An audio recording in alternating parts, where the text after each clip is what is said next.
Hi guys, long time no see. It's Jane and I am back in a long time with a video about Queen Min, Minbi, or Empress Myeongseong. So this video is going to be split up into 3 different parts, and this video is part 1. So this video is going to be about Queen Min's journey and marrying into the royal family, who she was and what she was like. The second is going to be about her life as queen, her life in court, and her reaction to the rising Japanese influence in Joseon. And then the last video is going to be about her notable actions during the state of crisis as the kingdom, was annexed by Japan, and her death and her legacy. So with that, it's really nice to be back posting videos again. School started for me just 2 weeks ago, and I'm really excited to be back on the channel and sharing Korean history with you guys. So let's start off this video with a little bit of basic facts about Queen Min, Minbi, or Empress Myeongseong. So in Korea, though she is recognized as Empress Myeongseong after her death, by Koreans she is often referred to as just Minbi. And what most people remember about her and what she is portrayed like the most in like common media is her death, because she did have a very brutal and gory sort of death. She was assassinated, but even aside from that, she was a very important member of the late Joseon dynasty, and she was the wife of King Gojong. I want to share her life with you as more than just, her death, because her death is a big part of what she is remembered for, but there is a lot more to her than just her death. So to start off at the very beginning of her life, she was born on the 17th of November in 1851, and she died on the 8th of October 1895, aged 43. And like I said before, she was killed. She was assassinated because she was perceived by the Japanese as a threat to their plans to annex Korea. And also she was married to King Gojong. I think I did a video about him, maybe not, but if I didn't, I will be doing a video about him later on, because he is a very important figure in the late Joseon dynasty. And as the Japanese occupation of Korea began, he was a very important figure during that time. Sorry, there's a lot of background noise because everyone in my family is in the house right now. So, 네, 양해 부탁드리고요. So, she was born into the house of Min. I know, as I've explained in my Clans of Joseon kind of videos, like Clans of Korea and the surnames, Min 씨는, it's a very important clan. It was also a very important clan back then, and it was one of the noble families of Joseon, and she was born into this very important family. So, as we know, back then, the family you're born into is extremely, extremely important for the rest of your life, for the trajectory of the way your life is going to go. And luckily for her, she kind of did win the birth lottery, because Bin was a very, very powerful clan, a very powerful noble family in the Joseon dynasty. As you might have heard of the last name Min, there is only one Min clan in Korea, unlike there being like multiple Kims and multiple Lees and so on and so forth. But yes, she was born Min Cha-young into this very powerful family, and what was sort of good, and some might argue bad for her, was because her family was because her clan was so powerful, it had already produced 2 queen consorts as well as some princess consorts, and therefore she was also expected as a daughter of this powerful clan to marry someone of, power and status and position. But despite her luck of being born into such a powerful family, she actually lost her father when she was young, when she was only 7 years old, and so she was raised by her mother and extended family until the day she became queen.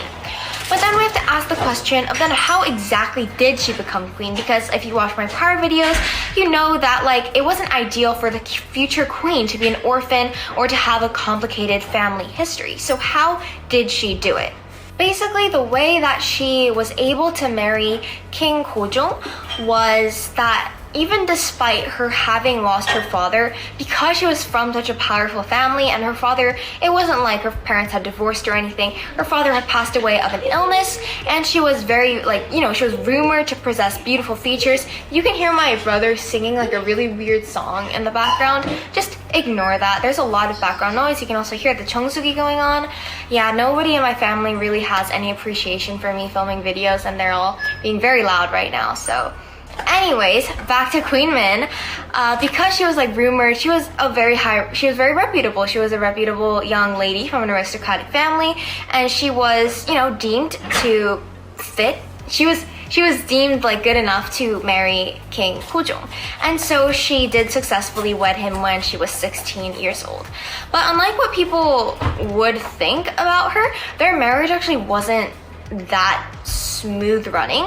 So basically on the day that they got married, they're expected to consummate the marriage, but actually Gojong refused to, and he didn't go to Queen Min's quarters to consummate the marriage, but he went to his royal concubine instead, which must have been a really sad, heartbreaking experience for her, because basically her husband had put her to the side.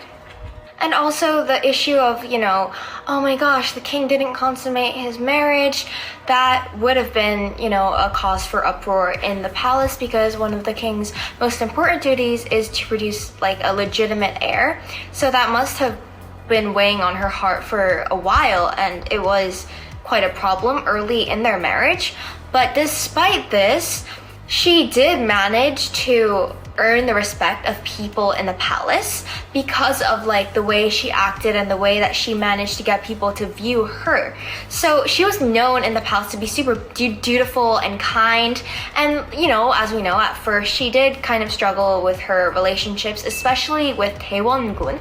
He did not favor Queen Min so much, but as time went on, through her like dutifulness and her demureness, as other Gen Z would say it, she did manage to get a lot of people on her side, and a lot of like people noted that she wasn't spending a lot of like money on like a lavish lifestyle, and she wasn't like the previous queens in the ways that she didn't really try to get super involved with like other powerful ladies and like host politically motivated parties or anything. She was more into education.